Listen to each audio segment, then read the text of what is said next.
सत्य ground report YouTube channel में रवि जी आपका स्वागत है। मैं सुमित भारद्वाज। आज हम रवि के पास पहुंच चुके हैं जो बीनी होका पार्टी के मेन सदस्य हैं और पहले भी काफ़ी सक्रिय रहे हैं और सामाजिक लेवल पर काफ़ी बार आवाज़ भी उठाई है और रवि ब्लॉग के नाम से ये अपना चैनल भी चलाते हैं और सामाजिक गतिविधियों में भी इनकी पूरी पार्टी अच्छे तरीके से भाग लेती है और आर्थिक सहयोग भी करती है। हाँ जी रवि जी, हमारे YouTube चैनल में आपका स्वागत है जी। तो सबसे पहले जो सत्य ग्राउंड रिपोर्ट देखने वाले अपने भाई है, तो सारे भाई है ना आज जुड़ के राम राम। और भाई आपका जो ये कार्य देख के ना बड़ी शांति मिला है, क्योंकि आप हर गांव की जो छोटी छोटी चीज़ है, जो समस्याएं हैं, वह बार बार आप दिखाने का काम करो। और भाई करना भी चाहिए, आप गांव के लिए एक बहुत बड़ा सहयोग दे रहे हो इस सोशल मीडिया के माध्यम से। तो रवि जी, मैं ये पूछना चाहूँगा, आप कौन से ब्लॉक से अब की बार चुनाव लड़ रहे हो? देखो, हमारा गोरखपुर गांव में एक से और 7 नंबर वार्ड है, जो भुन्ना ब्लॉक के 18 नंबर वार्ड में आता है, उससे हम चुनाव लड़ने का काम कर रहे हैं।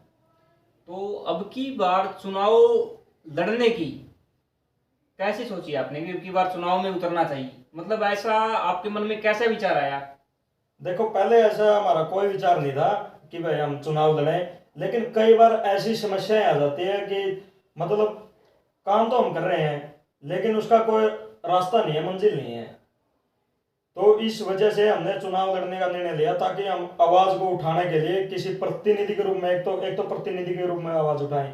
एक हम न्यूट्रल न्यूट्रल आदमी है, तो उसके हिसाब से हम आवाज उठाएंगे। तो आगे वाला अगर ये पूछ लेना भाई तुम कौन हो, तो हम वो जवाब नहीं है हमारे पास। अगर हम कोई भी प्रतिनिधि पद मतलब मिलता है हमें, तो हम उससे ये बोल सकते हैं कि भाई मेरा काम 1 से 7 नंबर वार्ड में मैं प्रतिनिधि हूँ, और मेरे जो 3,500 वोटर है उन्होंने मुझे विश्वास देकर बनाया है। तो उनकी जन सेवाएं हैं, उनके लिए मैं बनाया हूँ, और मेरा काम ही आवाज उठाना है। तो पहले कौन कौन से सामाजिक कार्य आप अपने गांव के लिए ग्राउंड स्तर पर कर चुके हो? देखो, ये बात तो बताने की जरूरत नहीं होती किसी को भी। जिसने ग्राउंड लेवल पर काम किया है उसको बताने की जरूरत नहीं होती, जो लोग हैं वो खुद बता देंगे। तो अभी ये बताइए, नशे का प्रकोप गांव गोरखपुर में बहुत ज़्यादा है, इसको लेकर आपके क्या विचार है पूरी पार्टी के?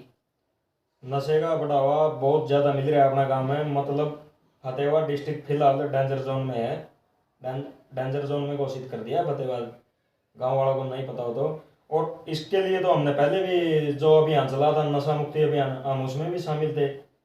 तो चल हम चुनावी दौर में हैं, लेकिन पहले भी हमने बहुत प्रयास किए हैं, और सभी को पता भी है, जो युवा साथी है उनको सभी को पता है भाई कि रवि इस अभियान में शामिल था पहले। तो यदि 1 से 7 नंबर वार्ड में यदि आप ब्लॉक समिति के बनते हो, तो क्या क्या घोषणाएं अभी आप ग्रामीणों के आगे करना चाहोगे हमारे चैनल के माध्यम से?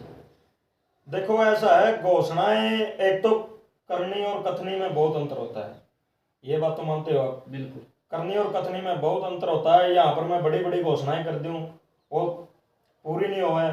जो लोगों को मेरे प्रति विश्वास है, और आज मैं वो घोषणा करूं, कल वो ना माने, तो उसमें विश्वास टूट जाए।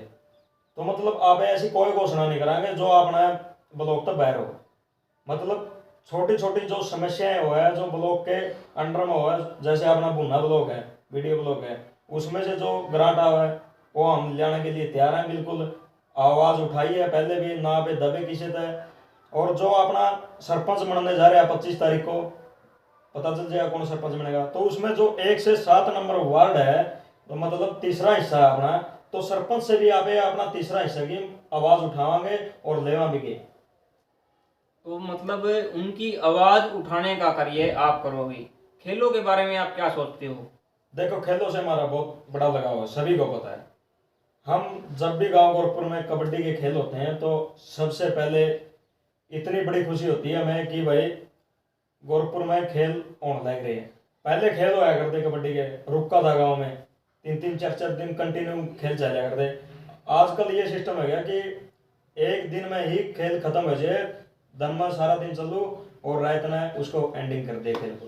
तो बहुत बढ़िया है, खेला में अपना जो से हो रहा है, और सब ने पता है, सारे भाइयों ने भी रहा है। तो बीनी होका पार्टी पहले भी खेलों के लिए बहुत सहयोग कर चुकी है और खेलों के नाम पर इनको बड़ी खुशी होती है और हम जैसे ही खेल आते हैं तो इनको वहाँ देखते हैं तो हमें भी बड़ा अच्छा महसूस होता है। तो मैं अभी ये पूछना चाहूँगा आपसे, शिक्षा जगत का भी ग्राफ धीरे धीरे गिरता जा रहा है, शिक्षा के लिए आप क्या कहना चाहोगे? शिक्षा का ऐसे है जी, देखो पहले तो जो भी कैंडिडेट है, उम्मीदवार है, उससे मतलब बोलने की सेंस होनी चाहिए। जो अपना स्कूल में या गर्ल्स स्कूल है या जो अपना बॉयज स्कूल है, गवर्नमेंट है, जो सा भी है, प्राइमरी है, तो मतलब एक आप प्रिंसिपल के सामने जाके बात करा तो सबसे पहले तो बोलने की सेंस होनी चाहिए, ताकि अपना अच्छा प्रतिभा आप पेश कर सका उसके सामने। तो मतलब जो लाइब्रेरी की जो समस्या है अपने गांव में, वो सबसे बड़ी समस्या है। फिलहाल लाइब्रेरी नहीं है, और है तो उसमें कोई समाधान भी नहीं है। सबसे पहले हम अगर बनते हैं तो लाइब्रेरी का प्रावधान उठाएंगे। और शिक्षा के लिए क्या कहना चाहोगे आप? अस्पताल की कमी है गांव में, आपको पता है, शिक्षा को लेकर आपके क्या बयान है? देखो शिक्षा का तो ऐसा काम है जी कि सारे गांव वाले मिलके ना, जो सरपंच बनेगा उसके हिसाब से काम चलेगा। देखो एक ब्लॉक समिति मेंबर कुछ नहीं कर सकता अकेला। हाँ, लेकिन ये है, अगर जो सरपंच पद का उम्मीदवार है, अगर वो अच्छा होगा तो हम उससे आगे मिलेंगे। मतलब सरपंच के साथ में आप कड़ी से कड़ी जोड़ने का कार्य करोगे? बिल्कुल करेंगे जी, उससे आगे मिलेंगे हम। तो आपने खेलों के बारे में बताया, शिक्षा के बारे में बताया, चिकित्सा के बारे में बताया। जैसे पिछले दिनों आपने देखा होगा पूरा गांव जलमग्न था, चारों तरफ पानी ही पानी था और बाढ़ जैसी स्थिति गांव गोरखपुर में हुई थी। तो पानी निकासी की व्यवस्था गांव के अंदर नहीं है, उसमें आपका क्या योगदान रहेगा? जो हमारे अंडर में आएगा वो हम करने की कोशिश करेंगे, और जो हमारे अंडर में नहीं आएगा उसको आवाज उठा के करवाने की कोशिश करेंगे और करवाएंगे सरपंच से। तो अभी जैसे 23 उम्मीदवार मैदान में आ चुके हैं गांव गोरखपुर में सरपंच पद के लिए, तो कैसा सरपंच आपके अनुसार गांव गोरखपुर में बने? देखो सरपंच तो सभी को पता है भाई, योग्य होना चाहिए, शिक्षित होना चाहिए, और मतलब एक सेंसेबल भी होना चाहिए। बोलने चलने का तरीका, सब पीछे का बैकग्राउंड है, सभी चीज देख के ना सरपंच बनाने वाले तो गांव वाले ही है, सरपंच को बनाने वाले। इसमें तो हर इंसान को पता है भाई सरपंच किस लेवल का होना चाहिए और मतलब उसमें कैसी योग्यता होनी चाहिए। तो जिला पार्षद के भी 4 उम्मीदवार मैदान में हैं, तो क्या गांव गोरखपुर में अब की बार जिला पार्षद कोई बनेगा? देखो तो उनकी मेहनत पर निर्भर करता है। नहीं, आपको समीकरण के आधार पर क्या लग रहा है? आप देख रहे हो गांव में जत्थे भी निकल रहे हैं, बाकी और गांव से भी गोरखपुर में आ रहे जिला पार्षद के, फिर भी आपको क्या लग रहा है कि बार जिला पार्षद गांव गोरखपुर में आएगी? देखो अपने 4 उम्मीदवार हैं गांव गोरखपुर के जिला परिषद में, और चारों ने दिन रात एक रखा है, मतलब अपनी अपनी तरफ से पूरी मेहनत कर रहे हैं चारों के चार। और जैसे ये मेहनत करें मेरे हिसाब से तो मेरे को लगता है भाई जो जिला परिषद है वो गाँव की ही होगी। तो ब्लॉक समिति सदस्य में पीछे जो चुनाव हुए थे उनमें सर्व समिति से ही ब्लॉक समिति सदस्य बने थे। अब की बार ब्लॉक समिति सदस्य जो है उम्मीदवार वो फाइट करेंगे एक दूसरे से, तो आप ये बताइए अब की बार सर्व समिति न होने के कारण क्या रहे हैं? देखो सर्व समिति तो ऐसे है शर्मा जी कि वार्डों में सर्व समिति हो सकती है मेरे हिसाब से, और अपना गांव गोरखपुर है जो 36 बिरादरी का गांव है, और 36 बिरादरी में सर्व समिति होनी बहुत मुश्किल है। तो आपके वार्ड में कितने वोट है 1 से 7 तक? मेरे वार्ड में लगभग 3500 वोट है। तो उनमें से आप कितने वोट मान रहे हो कि इतने वोट मैं लगभग प्राप्त कर लूंगा? देखो 3500 वोट है मेरे वार्ड में 1 से 7 में, और मतलब पोल होंगे उसमें अंदाजा है ये, क्योंकि जो डबल डेट होगी ना 22 और 25, तो पोलिंग है जो कम होगी, इसमें लगभग 2627 वोट पोल होंगे, और 2627 में अपना ये मानना है कि 1300-1400 वोट हम हासिल कर लेंगे। यानी 1300-1400 के करीब वोट आप उसमें हासिल कर लोगे? हाँ जी। और लगभग 3400 वोट? हाँ जी। पंचों के जैसे मैं अपने पूछना चाहूंगा, पंचों के जैसे 11 पंच जो बने वो अपने सर्वसम्मति से बने और सभी उम्मीदवार बधाई के पात्र है, बहुत बहुत शुभकामनाएं उनको। तो जो 9 वार्ड अभी बचे हुए हैं उनमें से एक वार्ड खाली है, हाँ 10 नंबर वार्ड है, तो बाकी जो रह चुके हैं, जो उम्मीदवार एक दूसरे के साथ फाइट करेंगे, उनके बारे में आप क्या कहना चाहेंगे? जी फाइट तो करेंगे वे, अगर चुनाव लड़ रहे हैं तो फाइट करना चाहिए, लड़ना भी चाहिए। ये सब क्या सर्वसम्मति नहीं हो सकती उनमें? नहीं, सर्वसहमति हो सकती थी, अगर भाईचारा अच्छा हो तो सर्वसहमति। हमने हमारे 2 नंबर वार्ड में सर्वसहमति से बनाया है। अब बहुत अच्छा करी किया आपने। भाट बिरादरी से बनाया हमारे, मतलब 4-5 घर हैं इनके, क्योंकि ये भी तो वोट डालते आ रहे हैं। सर्वसहमति भाईचारा कायम होना चाहिए, तो एक घर वाला भी सर्वसहमति हो सकती है, एक घर वाले भी। तो हमारे YouTube चैनल के माध्यम से ग्रामीणों के सामने आप क्या संदेश देना चाहोगे?